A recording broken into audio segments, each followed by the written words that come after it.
कौन सा कंपाउंड जो है इनऑर्गेनिक कह रहा हूँ सॉरी अनसैचुरेटेड, वो पूछ रहे हैं कि कौन सा कंपाउंड जो है ऑर्गेनिक कंपाउंड वो अनसैचुरेटेड है।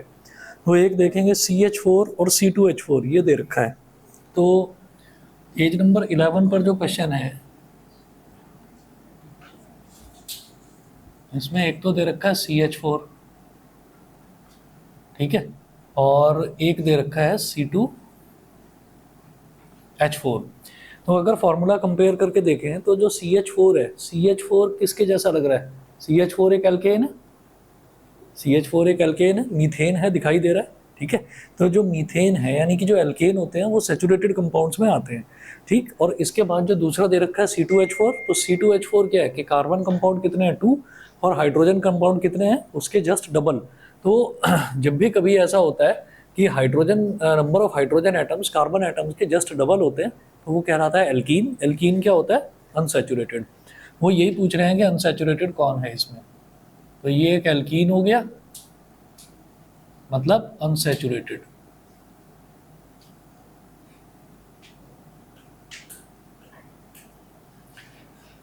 ये अनसैचुरेटेड कंपाउंड हो गया। उसके बाद अगला देखेंगे, अगला पूछ रहे हैं which of the following compounds can have a double bond. तो एक ही चीज है उसको अलग अलग तरीके से पूछ रहे हैं।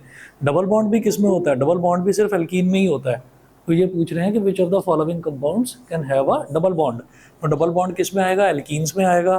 तो फिर ये पूछ रहे हैं C3H8 और C3H6। तो C3H8 तो हाइड्रोजन एटम्स कितने हैं? कार्बन एटम के डबल से दो ज्यादा। कार्बन एटम्स कितने हैं? 3, तो 3 का डबल हो गया 6, 6 से दो ज्यादा कितना हो गया? 8 हो गया। तो ये तो हो गया प्रोपेन। प्रोपेन मतलब एल्केन हो गया ये तो। और दूसरा क्या दे रखा है इन्होंने कंपाउंड? C3H6। C3H6 तो कार्बन एटम 3 है और हाइड्रोजन एटम कितने हैं इसके? Exactly double. ये क्या हो गया? प्रोपीन। एग्जैक्टली डबल होता है तो एल्कीन होता है, तो ये क्या हो गया? प्रोपीन, ठीक। तो ये वाला हो गया हमारे पास sorry C3H6 has a double bond, has a double bond. अगर ये ट्रिपल बॉन्ड पूछते तो इसका मतलब हमको एल्काइन ढूंढना होता। मैंने बताया था ना एल्काइंस में क्या होता है, एल्काइंस में ट्रिपल बॉन्ड होता है, ठीक है। आगे चलते हैं।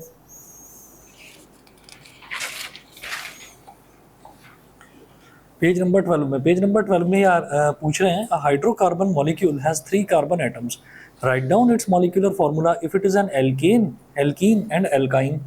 तो hydrocarbon molecule has 3 carbon atoms. तो नेक्स्ट जो क्वेश्चन है उसमें 3 कार्बन एटम्स, तो नंबर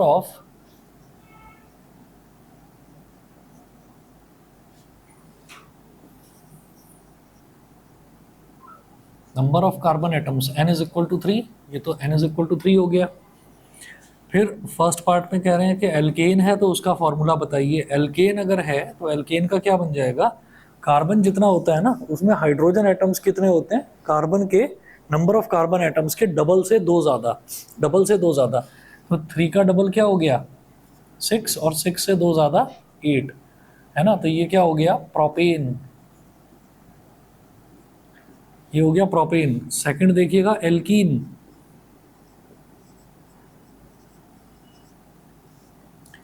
एल्कीन में कार्बन एटम्स 3 और हाइड्रोजन एटम्स कितने हो गए इसके? Exactly double, C3H6। ये हो जाएगा प्रोपीन।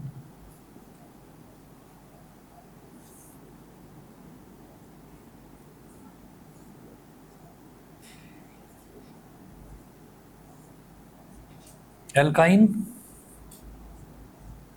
एल्काइन हो जाएगा डबल से दो कम, तो 6 हो गया डबल और उससे दो कम कितना हो गया? 4, C3H4।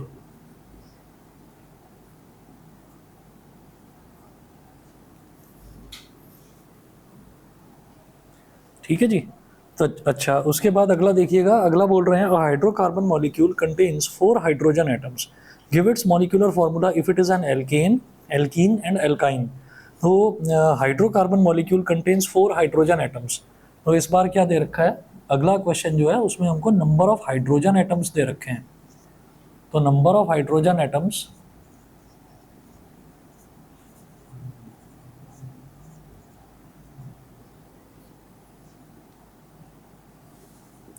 Number of hydrogen atoms हमें दे रखे हैं 4। तो 4 हाइड्रोजन एटम्स कितने हो गए? 4 हो गए। उसके बाद वो कह रहे हैं कि आपको बताना है इसका molecular formula if it is an alkane. तो एल्केन के केस में नंबर ऑफ हाइड्रोजन एटम्स कितना होता है? कार्बन एटम्स तो होते हैं n, है ना, और हाइड्रोजन एटम्स कितने होते हैं? 2n+2, डबल से दो ज़्यादा। तो एल्केन्स के केस में, यानी कि अगर मैं एल्केन की बात करूं तो number of hydrogen atoms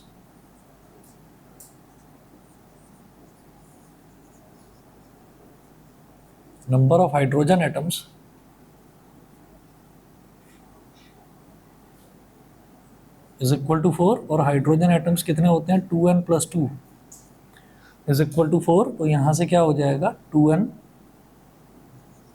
is equal to 4 - 2 यानी कि 2। तो 2n इज इक्वल टू 2 मतलब n is equal to 1। n is equal to 1। तो अगर नंबर ऑफ हाइड्रोजन एटम्स जो हैं वो 4 हैं तो एल्केन क्या हो जाएगा? एल्केन में n की वैल्यू 1 हो जाएगी। एल्केन विल बी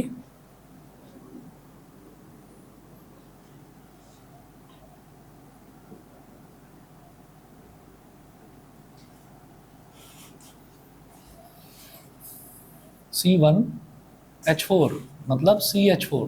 भाई 1 तो लिखा नहीं जाता ना, तो CH4 हो गया एल्केन। उसके बाद देखिएगा सेकंड में ये बोल रहे हैं कि give its molecular formula if it is N alkene. अगर ये एल्कीन है तो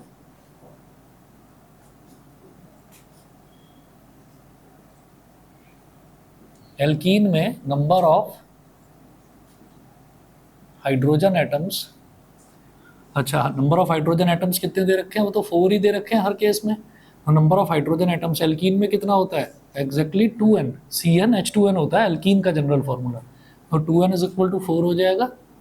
2 1 ज़ा 2, 2 2 ज़ा 4, तो n is equal to 2। Therefore alkene will be C2H4। Alkene हो गया C2H4। थर्ड है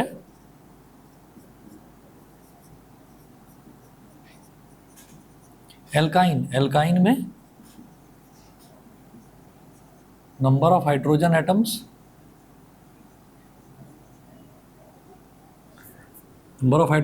सब में सेम दे रखे हैं, तो एल्काइन में भी 4 हो गए। एल्काइन में नंबर ऑफ हाइड्रोजन एटम्स कितने होते हैं? 2n - 2 is equal to 4। तो 2n इज इक्वल टू 4 + 2, तो 2n इज इक्वल टू 6, तो n इज इक्वल टू 3। तो एल्काइन विल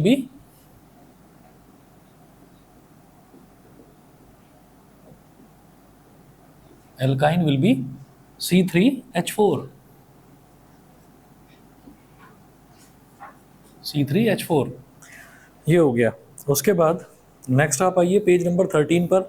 नेक्स्ट देखेंगे cyclic hydrocarbons.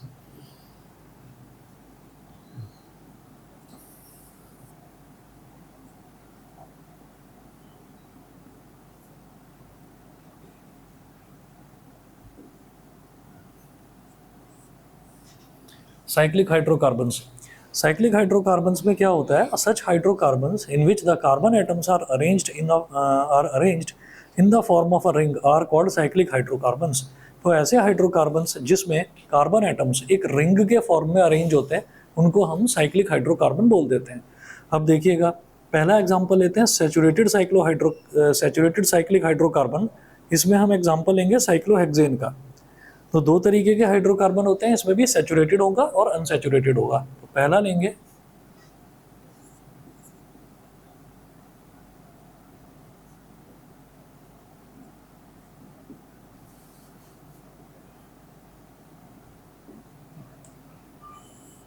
Saturated hydrocarbon. Saturated hydrocarbon में क्या होता है? Saturated cyclic hydrocarbon. Cyclic hydrocarbon दोबारा बताता हूँ, साइक्लिक हाइड्रोकार्बन क्या है कि जिसमें भी हाइड्रोजन एटम्स जो हैं वो एक रिंग की तरह से, जैसे एक के पीछे एक एक रिंग बन गई हो, रिंग की तरह से कनेक्टेड हो, उनको हम साइक्लिक हाइड्रोकार्बन बोल देते हैं। अब इसका एग्जांपल देखिएगा साइक्लोहेक्सेन। सैचुरेटेड साइक्लिक हाइड्रोकार्बन का एक एग्जांपल देखेंगे साइक्लोहेक्सेन। हेक्स से समझ में आ गया कि नंबर ऑफ कार्बन एटम्स जो हैं वो 6 होने वाले हैं यहाँ पर, ठीक है। अच्छा, तो हमें 6 कार्बन एटम एक के पीछे एक लगाने हैं, लेकिन उसकी ना रिंग बना देनी है। और क्योंकि सैचुरेटेड बोल रहे हैं तो सैचुरेटेड वो होता है जिसमें सिंगल बॉन्ड रहता है, तो सिंगल बॉन्ड वाले बनाने हैं। तो क्या करेंगे, एक कार्बन ऐसे, फिर हेक्सेन है ना, साइक्लोहेक्सेन। तो इसका मतलब आपको क्या करना है यहाँ पर साइक्लोहेक्सेन में कि आप कार्बन एटम्स 6 बनाएंगे, और जब 6 बनाएंगे ना तो उसको फिर एक फिगर भी ऐसी बना लेंगे जो थोड़ी रेगुलर शेप की हो, रेगुलर मतलब जिसकी साइड्स इक्वल हो। तो आप क्या बनाएंगे, आप एक यहाँ पर हेक्सागन बना लेंगे। तो हेक्सागन की 6 शेप्स होती हैं, 6 साइड्स होती हैं, 1 2 3 4 5 6, ठीक है। और ये जो सारी मैं स्ट्रेट लाइंस बना रहा हूँ ये सारे के सारे क्या है, सिंगल बॉन्ड्स हैं, ठीक है। तो इस कार्बन और इस कार्बन के बीच में सिंगल बॉन्ड है। तो ये वाला कार्बन अगर सिर्फ इसकी बात करें तो एक सिंगल बॉन्ड इधर, एक सिंगल बॉन्ड इधर, तो अभी 2 बॉन्ड बनना बाकी है, single bond H, single bond H। ये वाला सिंगल बॉन्ड इधर, सिंगल बॉन्ड इधर, तो अभी 2 बॉन्ड बनना बाकी है, तो एक सिंगल बॉन्ड H इधर, सिंगल बॉन्ड H इधर। इसका भी सिंगल बॉन्ड इधर, सिंगल बॉन्ड इधर, तो single bond H, single bond H। इसका भी सिंगल सिंगल इधर, तो सिंगल बॉन्ड H और सिंगल बॉन्ड H। सिमिलरली इसका भी सिंगल सिंगल, तो single bond H, single bond H। इधर भी सिंगल बॉन्ड H और सिंगल बॉन्ड H। ये हो गया। तो इसको हम बोलेंगे साइक्लोहेक्सेन, ठीक है। इलेक्ट्रॉन डॉट स्ट्रक्चर मैं बनाकर नहीं दिखा रहा हूँ क्योंकि मैं बता चुका हूँ इलेक्ट्रॉन डॉट स्ट्रक्चर में आपको करना क्या है, जहाँ पर भी सिंगल बॉन्ड है, सिंगल बॉन्ड हटाकर आपको 2 इलेक्ट्रॉन लगा देने। 2 इलेक्ट्रॉन मतलब 1 इलेक्ट्रॉन का पेयर लगा देना है वहाँ पर। क्लियर है? ऑनलाइन वाले बताएं भाई, मुकुंद, नमोलिका, प्रियांशी, नबिया, अकृत, सभी को क्लियर है? Yes sir. ठीक है जी। अब इसी, ठीक है, अब आगे देखिएगा। For cyclohexane, cycloalkane having 3 carbon atoms in the ring is called cyclopropane. 4 carbon atom होगा तो साइक्लोब्यूटेन बोल देंगे, ठीक है। तो अब अगर इसका जनरल फॉर्मूला देखा है, देखें साइक्लोएल्केन का, आप कोई भी बना लीजिए, जैसे साइक्लोहेक्सेन लिया मैंने, साइक्लोहेक्सेन की तरह ही अगर आपको लेना साइक्लोप्रोपेन,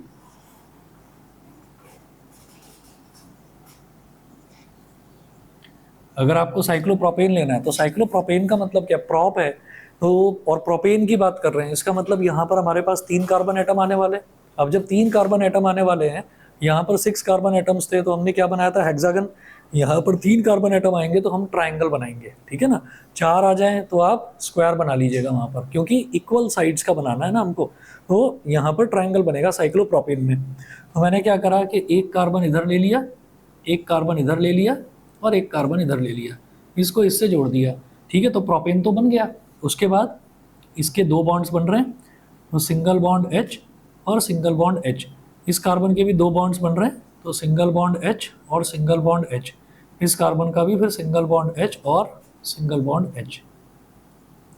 इस तरीके से बन जाएगा साइक्लोप्रोपेन, ठीक है।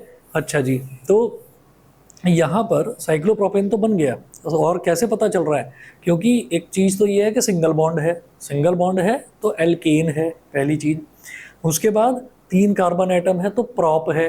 उसके बाद एक साइकिल में, मतलब एक रिंग की शेप इसने ले ली है कि जहाँ से स्टार्ट हुआ और घूम फिर कर यहीं आ गया, तो इसका मतलब साइक्लो है। तो साइक्लो प्रॉप इन, ये तो हमने देख लिया, लेकिन इसका जनरल फॉर्मूला जरा देखना, एक बार काउंट करो। हाइड्रोजन कार्बन जो है वो तो 3 है, तो मैं तो एल्केन की बात कर रहा हूँ, एल्केन की बात कर रहा हूँ, तो एल्केन का मतलब हाइड्रोजन कितने होने चाहिए, डबल से 2 ज़्यादा, वो नहीं है। देखना जरा हाइड्रोजन कितने, 1 2 3 4 5 6, ठीक है। तो हाइड्रोजन एटम कितने हैं, कार्बन 3 है, हाइड्रोजन एटम एग्जैक्टली उसके डबल है, 6 है।